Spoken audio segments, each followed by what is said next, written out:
Have you ever heard of the Satanic Verses controversy claimed to be a part of the Quran? This contentious issue has been widely debated, with many misconceptions and false information being thrown around. Some say it validates the Quran, others argue it's a tool to discredit Islam. But what's the real story? Is there any truth to these so-called satanic verses? Or is it all just a misunderstanding? In this video, we will debunk these claims using evidence from authentic sources. First, let's understand what the Satanic Verses are. The term Satanic Verses refers to a controversial event in the early days of Islam, where it's claimed that Prophet Muhammad, under the influence of Satan, momentarily strayed from God's message.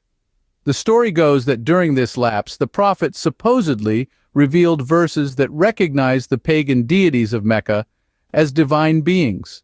This incident is said to have occurred during a time of great pressure and strife for the early Muslim community.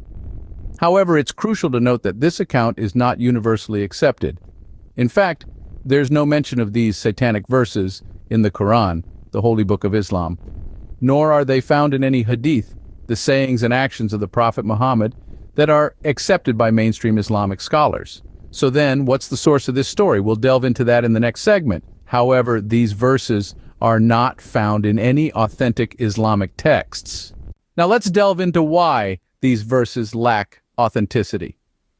You see, these so-called satanic verses are nowhere to be found in the Quran or any authentic hadiths. That's right. They're completely absent from the most important texts of the Islamic faith. This alone should raise a few eyebrows. Without a reliable source, it's hard to give any credence to these verses. They're like a rumor that's been passed around so much nobody remembers where it started. The fact is, there's a substantial lack of evidence supporting the existence of the satanic verses. It's like trying to find a needle in a haystack, except the needle doesn't exist. But don't just take my word for it. Many scholars who have dedicated their lives to studying Islam have researched this topic extensively. And what did they find? You guessed it. No credible evidence. These scholars who have spent countless hours poring over ancient texts and documents couldn't find a single shred of proof that these verses are genuine.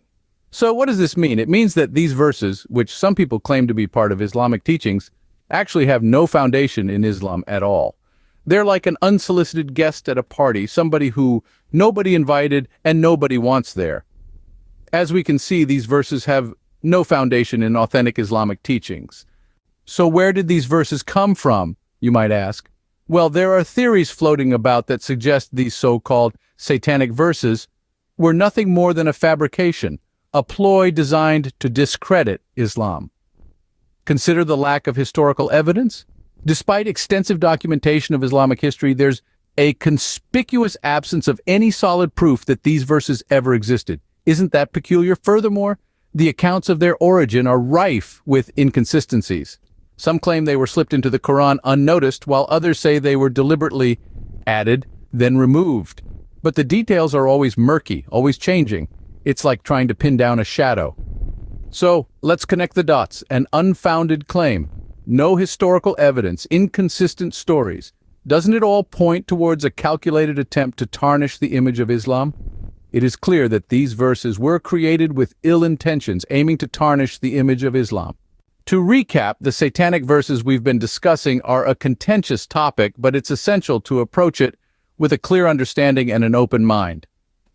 These supposed verses have been under scrutiny, but when we delve deeper, we find they lack the authenticity required to be considered a part of the Quran.